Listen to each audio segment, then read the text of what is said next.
द्वेष उसकी माता के भाई शकुनी ने और भड़का दी। शकुनी स्वयं हस्तिनापुर से मन में बैर रखता था। वह हर हाल में इस राजवंश को तोड़ना चाहता था।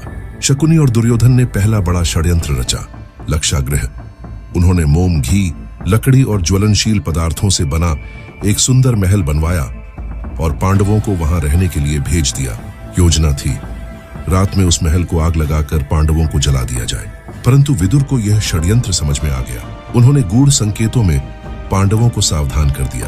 भीम ने रात्रि में एक गुप्त सुरंग बनवाई। एक रात महल में आग लगी, परंतु पांडव अपनी माता के साथ उस सुरंग के रास्ते निकल गए।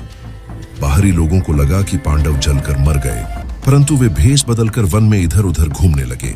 इसी काल में उन्हें पंचाल देश में द्रौपदी के स्वयंवर की सूचना मिली।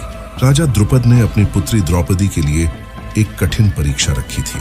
ऊंचाई पर घूमते हुए चक्र के ऊपर मछली की आंख का निशाना और नीचे जल में दिखाई दे रहे उसके प्रतिबिंब को देखकर ही उसे भेदना। अनेक महारथी राजकुमार राजा उस परीक्षा में असफल रहे। कर्ण भी खड़ा हुआ, पर द्रौपदी ने ऊंची वाणी में कह दिया, मैं सूतपुत्र से विवाह नहीं करूंगी। कर्ण अपमानित होकर लौट आया।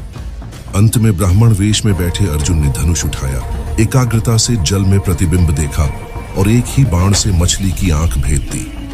द्रौपदी ने अर्जुन के गले में जयमाला डाल दी। जब पांडव द्रौपदी को लेकर अपनी झोपड़ी में लौटे तो बाहर से ही मां कुंती से बोले, मां देखो हम क्या लाए हैं। कुंती बिना देखे ही बोल उठी, जो भी लाए हो पांचों भाई मिल बांट कर उपयोग करना। जब उन्हें पता चला कि वह कोई वस्तु नहीं, एक स्त्री द्रौपदी है, तब वे अत्यंत व्याकुल हुई, परंतु वचन निकल चुका था और उस समय वचन को अत्यंत पवित्र माना जाता था। फिर अर्षि भीष्म आदि ने विचार कर यह निर्णय किया कि द्रौपदी पांचों पांडवों की पत्नी बनेगी। इसके बाद सबको झांत हुआ कि पांडव जीवित हैं। हस्तिनापुर में पुनः राजनीतिक हलचल मच गई। खुला युद्ध न छिड़े, इस भय से निश्चय किया गया कि राज्य दो भागों में बांट दिया जाए। धृतराष्ट्र के पुत्र कौरवों को मिला हस्तिनापुर और पांडवों को दिया गया एक उपेक्षित बंजर सा प्रदेश खांडवप्रस्थ। कठिन परिश्रम, बुद्धि और भगवान कृष्ण की सहायता से पांडवों ने उस वीरान भूमि को सुंदर नगर में बदल दिया। यही आगे चलकर इंद्रप्रस्थ कहलाया। महल, बाग, मार्ग, सरोवर, सब ओर समृद्धि दिखने लगी। दुर्योधन यह सब देखकर भीतर ही भीतर जलने लगा।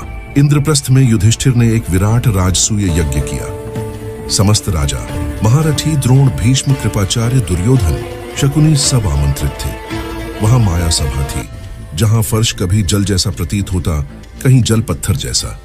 दुर्योधन एक स्थान पर फर्श को ठोस समझकर चला